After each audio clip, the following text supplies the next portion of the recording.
Naitwa Mtatiro Kitingwi, kamishna msaidizi mwandamizi wa Jeshi la Polisi, kamanda wa polisi wa mkoa wa Polisi Kinondoni. Asubuhi ya leo tulikutana wenzetu wa vyombo vya ulinzi na usalama, kwa maana ya Jeshi la Wananchi wa Tanzania, magereza, uhamiaji, na sisi wenyewe Jeshi la Polisi, lakini na wale wenzetu wa zimamoto. Tumefanya mazoezi. Kwanza ni route march ya kutembea. Tumeanzia hapa kambi ya Mwenge, tukaenda mpaka pale katikati ya mji, kwa maana ya maeneo ya Mwenge na barabara zake.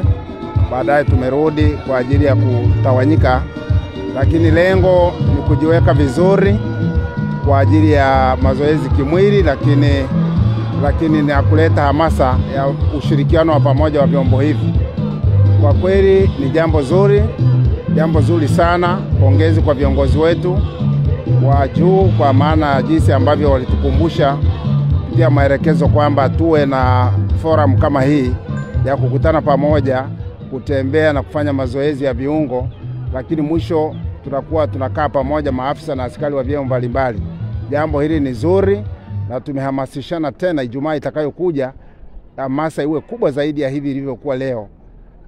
Kwa kweli kwa jinsi ambavyo tumeona tangu tulivyoanza leo na hata wiki inayokuja, tunaona hamasa ni kubwa.